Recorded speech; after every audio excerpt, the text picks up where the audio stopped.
लिए बुलाया। वो उसे अगले मैच में जानबूझकर दूसरी टीम को जीतने देने के लिए बहुत सारे पैसे देने को तैयार था। वैसे डुओ यू का करियर कुछ खास नहीं चल रहा था। पिछले कुछ सालों में उसने कई कारनामे किए थे। एक प्लेयर को काट लिया जिस वजह से उसे कई मैचेस के लिए सस्पेंड कर दिया गया। मेकअप करके लड़कियों की टीम में खेलने लगा। अपने बदन पर खाना परोसा और न जाने क्या क्या। लेकिन इस सब के बावजूद उसने मिस्टर जिन से कहा कि वो बिकाऊ नहीं है और अब तो अगले मैच में दूसरी टीम को एक भी गोल नहीं मारने देगा।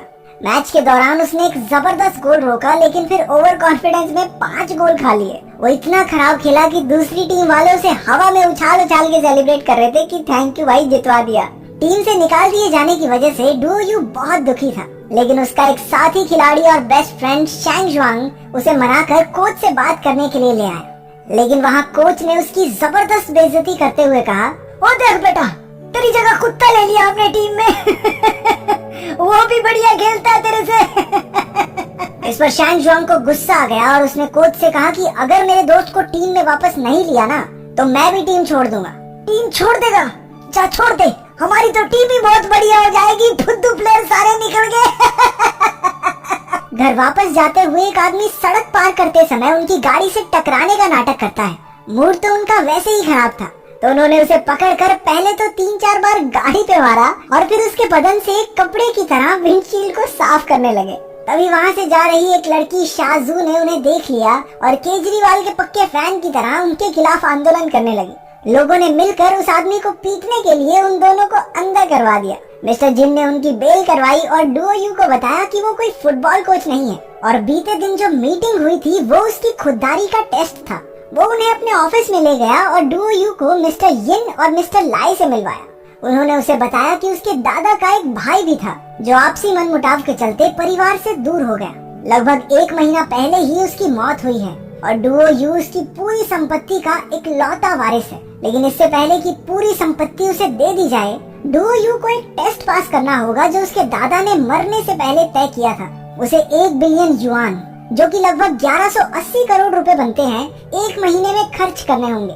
तभी उसे बाकी के 30 बिलियन युआन यानी लगभग 35,390 करोड़ रुपए मिलेंगे। लेकिन इस चैलेंज में कुछ रूल्स भी शामिल थे। पैसों का इस्तेमाल गैर कानूनी तरीके से नहीं किया जा सकता। महीने के आखिर में उसके पास अपना खरीदा हुआ घर या गाड़ी कुछ भी ना बचे। वो ये पैसे किसी को तोहफा देकर या चैरिटी में नहीं उड़ा सकता। वो ज्यादा से ज्यादा 100 लोगों को काम पर रख सकता है, लेकिन उसे उनकी सर्विसेज यानी जिस काम के लिए उसने उन्हें रखा है उन्हें करने देना होगा। वो अपनी खरीदी हुई कीमती चीजों को खराब नहीं कर सकता। किसी चीज को जानबूझकर मार्केट वैल्यू से ज्यादा में नहीं खरीद सकता। और आखिरी नियम ये था कि वो किसी को भी इस गेम के बारे में बता नहीं सकता। लेकिन अगर वो ये परीक्षा ना देना चाहे तो वो 10 मिलियन युआन लेकर यहाँ से जा सकता है, जिससे बाकी के पैसे ट्रस्ट फंड में ही रहेंगे और मिस्टर लाय और मिस्टर युन उन्हें जैसे चाहे वैसे इस्तेमाल कर सकते हैं। डुओ यू ने चुनौती स्वीकार की, जिसके बाद मिस्टर जिन ने अपनी एक अकाउंटेंट को उसके पूरे खर्चे का हिसाब लगाने को कहा। ये कोई और नहीं बल्कि शाजू थी। उसे जेल भिजवाने का बदला लेने के लिए डुओ यू ने उसे तुरंत काम पर रख लिया।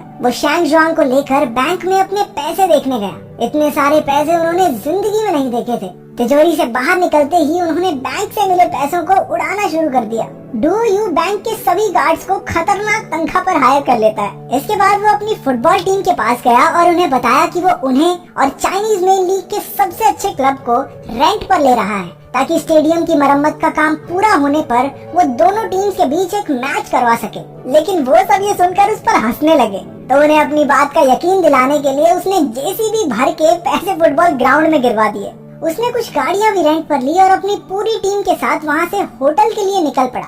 रास्ते में वो शाजू के साथ अलग गाड़ी में बैठा और उस पर लाइन मारने लगा, जिस पर शाजू ने कहा, "No, I have a boyfriend." जल्द ही वो सब एक आलीशान होटल में पहुँचे। वैसे तो वहाँ सिर्फ मेंबर्स अलाउड थे, पर डुओ यू ने मैनेजर को एक्स्ट्रा पैसे देकर पूरे होटल को 1 महीने के लिए रेंट पर ले लिया। मैनेजर खुश होकर सबको डाइनिंग रूम में ले गया, क्योंकि डुओ यू इस पैसे से अपने एम्प्लॉइज पर खर्चा कर सकता था और फुटबॉल टीम रेंट करने के बाद से वो सब एक तरह से उसके एम्प्लॉय ही हो गए थे। तो ये सब शर्त के नियमों के हिसाब से एकदम जायज था। उसने घोषणा की कि वो एक इन्वेस्टमेंट कंपनी शुरू कर रहा है जिसका सीईओ होगा शैंग जुआंग। इसे सुनकर वो बहुत भावुक हो गया। पर वो कहाँ जानता था कि डुओ यू ने उसे सीईओ सिर्फ इसलिए बनाया है क्योंकि वो एक नंबर का बेवकूफ है और डुओ यू को पूरा यकीन था कि ये सारे पैसे डुबो के ही मानेगा। डुओ यू अपनी पूरी ताकत से पैसे खर्च करने में लग गया। करोड़ों के हेयर कट से लेकर महंगी गाड़ियाँ, फर्नीचर और कपड़े रेंट करने तक वो पैसे उड़ाने का कोई मौका नहीं छोड़ता। शाजू ने उसे समझाते हुए कहा कि अगर वो ऐसे ही फिजूल खर्चा करता रहा तो 6 महीने में उसके सारे पैसे खत्म हो जाएंगे, जो बदकिस्मती से उसके प्लान के हिसाब से 5 महीने ज्यादा है। इतने में शाजू का बॉयफ्रेंड जियानिन लू वहाँ आ गया। वो थोड़ी देर में एक लेक्चर देने वाला था कि कैसे इंसान को पैसे के पीछे नहीं भागना चाहिए। ये सुनकर डुओ यू ने अपनी तिजोरी से ढेर सारे पैसे निकाले और जियानिन से कहा कि ये ले पैसे, ये टीचर गिरी छोड़ और मेरे पास माली लग जा। इतने पैसे देखकर वो झट से माली बनने को तैयार हो गया और खुशी खुशी में 1-2 पैक भी चढ़ा लिए। शाजू को उसका ये रूप देखकर बहुत बड़ा धक्का लगा और वो उससे ब्रेकअप करके वहाँ से चली गई। अपनी इन्वेस्टमेंट कंपनी की पहली मीटिंग में डुओ यू ने जो सेक्टर्स लॉस में जा रहे हैं उनमें भर भर के पैसा लगाने को कहा।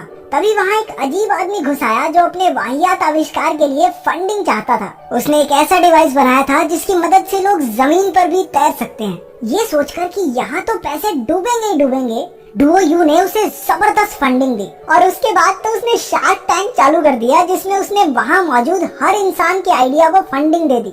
अगले दिन जब वो मसाज ले रहा था तो उसकी मसूस शाशा ने उसके साथ डिंग डोंग करने की कोशिश की। वो उसे रोकने की कोशिश कर रहा था लेकिन वो मान ही नहीं रही थी। तभी शाजू ने एंट्री मारी और डुओ यू को वहाँ से निकलने का मौका मिल गया। अगले दिन डुओ यू को शाशा मिस्टर यिन और लाई के साथ गोल्फ कोर्स में मिली। वो समझ गया कि उसे पक्का उन दोनों ने भेजा होगा ताकि वो डुओ यू को किसी तरह ये चैलेंज हरवा दे। लंच के दौरान जहाँ बाकी सबको आलीशान खाना परोसा गया, वहीं यिन और लाई को डुओ यू ने इंस्टेंट नूडल्स खिलाए क्योंकि शर्त के नियमों के हिसाब से वो सिर्फ अपने एम्प्लॉइज पर ही खर्चा कर सकता है। डुओ यू ने ढेर सारे पैसे देकर एक अमेरिकन बिजनेस स्ट्रेटेजिस्ट मिस्टर लफीट को चाइना बुलाया और खाने पर उससे पूछा कि कोई ऐसा बिजनेस सजेस्ट करो जिसमें सारे पैसे डूब जाए। वो बिजनेस कोच इस बात का बुरा मान गया और कहने लगा कि वो सिर्फ लोगों को सक्सेस के लिए ट्रेन करता है, फेलियर के लिए नहीं। वो बिना खाना खाए गुस्से में वहाँ से चला गया। डुओ यू पैसे खर्च करने का एक भी मौका नहीं छोड़ता। वो अपने शरीर के हर पार्ट के लिए अलग नौकर रख लेता है। मीटिंग में उसे पता चला कि उसने जिन कंपनियों पर पैसा लगाया था उनके शेयर्स की कीमत तो आसमान छू रही है और उसकी इन्वेस्टमेंट फर्म खूब पैसे छाप रही है। ये सुनकर उसका मूड खराब हो गया। हमने देखा कि शाजू अपने घर में बैठी अकेली ही अपना जन्मदिन मना रही थी। तभी जियानिन लू वहाँ आया और उसे फूलों का एक गुलदस्ता दिया। शाजू को लगा कि वो उसके जन्मदिन के लिए वहाँ आया है, लेकिन वो तो अपने एक आइडिया की फंडिंग के लिए उससे सिफारिश करवाने आया था। शाजू ने वो केक उसके मुंह पे दे मारा। वो वहाँ से डुओ यू के पास गई जो पैसे खर्च करने के लिए एक आतिशबाजियों के शो का बंदोबस्त किए बैठा था। पूरा आसमान रंगों से भर गया। शाजू इसे देखकर बहुत खुश हुई और डुओ यू को बताया कि आज उसका जन्मदिन है। उसने भी मौके पे चौका मारते हुए कहा कि पता है उसी खुशी में तो बम फोड़ रहे हैं। अगले दिन शाजू ने देखा कि डुओ यू ने पूरे शहर में उसके पोस्टर्स लगवा दिए थे जिसमें लिखा था कि उसे डुओ यू को अपना दिल जीतने का एक मौका तो देना चाहिए। उसने टीवी, रेडियो और यहाँ तक कि हॉट एयर बैलून्स में भी ये चीजें लगवा दी। लोग शाजू को सेलिब्रिटी समझकर उसके साथ फोटोज खिंचवाने लगे। उसने डुओ यू को फोन करके ये सब हटवाने को कहा, लेकिन उसने ऐसा करने से साफ मना कर दिया। जब वो कैब से होटल जा रही थी तो उसने देखा कि वही आदमी जिसके चक्कर में उसने डुओ यू को पुलिस में दे दिया था, वो आज उसकी कैब के सामने भी टकराने का नाटक कर रहा है। उसे एहसास हुआ कि उस दिन डुओ यू झूठ नहीं बोल रहा था। उसे मिलने पर शाजू ने कहा कि वो भी उसे बेहतर समझना चाहती है। डुओ यू ने उसके लिए होटल में ही एक प्राइवेट कॉन्सर्ट रखा जिसमें उसका फेवरेट सिंगर परफॉर्म करेगा। उन्होंने एक साथ खूब एंजॉय किया। वो रात के समय उसे डिनर के लिए बाहर लेकर गया जहां उन्होंने फुटबॉल खेली और नदी किनारे एक रोमांटिक वॉक पर भी गए।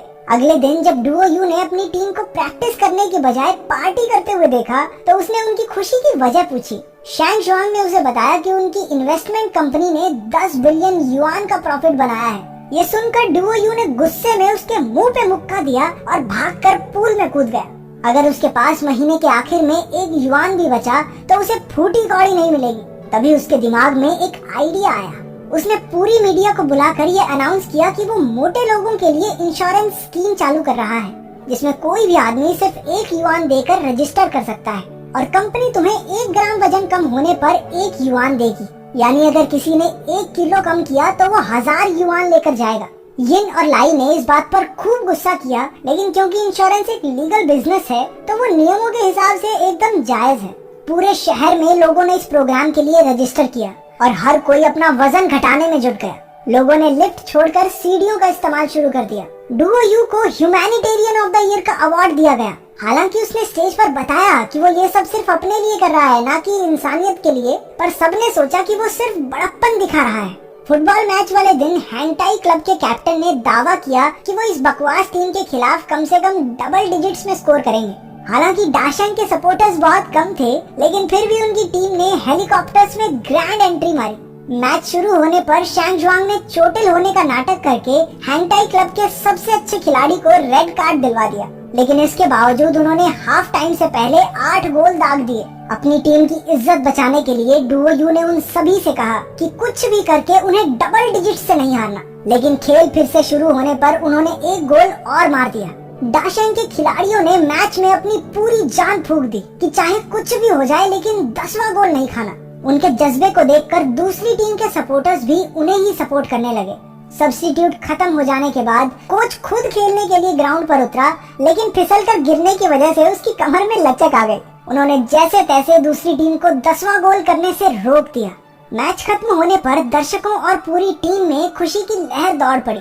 मैच के बाद डुओ यू को शाजू के नंबर से एक फोन आया। एक अनजान आदमी ने कहा कि उसने शाजू को किडनैप कर लिया है और अगर उसने सुबह तक $10 मिलियन नहीं दिए तो वो उसे मार देगा। डुओ यू के सामने एक बहुत बड़ी मुसीबत खड़ी हो गई।